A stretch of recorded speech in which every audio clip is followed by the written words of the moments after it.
his face, just tinged his skin, ashen. It was the first time I wanted to kiss anyone.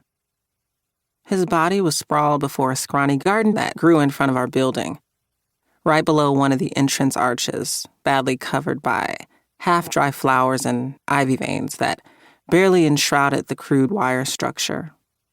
In spite of it all, Death had chosen a botanical frame with a certain gritty Art Nouveau flair for Ephraim. His mouth was slightly agape, and his lips fleshy, not yet withdrawn. His hair was messy, and his eyelids somewhere between wakefulness and sleep. If it's possible for a 5-year-old to fall in love, then my love poured completely onto that tragic wreck. My inner life unfurled over that steel frame of pain and misery, projecting myself floating, translucent above that corpse, kissing him with the lightness of beings that do not exist, not trying to wake him from his lethargy, not so he would kiss me back. I simply yearned with my entire soul to kiss something so lovely and helpless, something that seemed fallen from heaven, left like an ex-voto on my doorstep. Something that, amid the sound and fury of drooling mothers and fathers who covered their mouths to repress their sobs, I somehow understood belonged to me. The witch at the end of my street. The wig was super short, thin as a rake, and wrinkled in such a way that as she stirred, she seemed to be interrupting some inexorable mummification. She was always old. She was made up like a caricature of an old lady, with blue eyeshadow, black liner, red lips, and a perfectly cracked foundation of Mona Lisa potato-colored skin.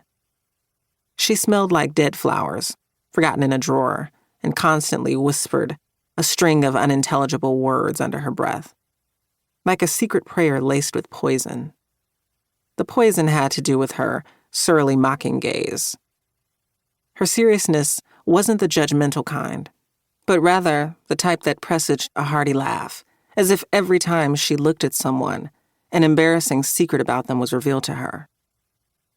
She lived alone at the end of the street, a row of 3-story red brick apartment buildings with concrete stairs at the front. That architectural motif repeated throughout the entire neighborhood, occasionally interrupted by some battered lot flush with broken glass, scraps of aluminum foil, needles, and abandoned building materials.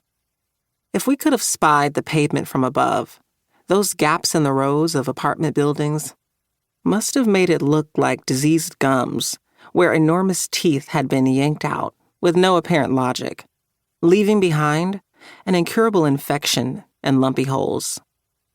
Besides the park and the housing itself, the rest was dumping grounds, empty lots where the neighborhood kids played. And when they were old enough to shoot up, where they went to die. We grew up like that.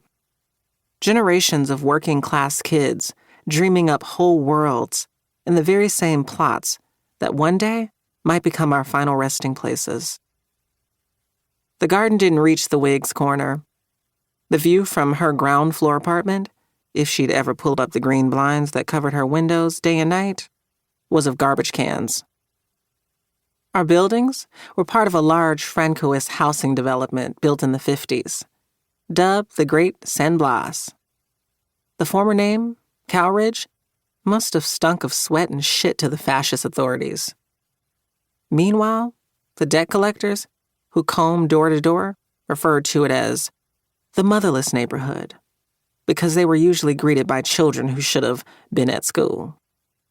It hadn't occurred to the visionaries of the regime that more than 30,000 families would expect schools nearby for their kids, and it was years before that need was met, along with the need for running water and for shops. Workers were never treated by Franco's regime as anything more than pack mules, to be herded into the city's outskirts. This generated a class consciousness in the neighborhood that later authorities, during the transition to democracy following Franco's death, conspired to weed out with jabs of heroin, so cheap they were practically free. In the late 70s and 80s, drugs were the last.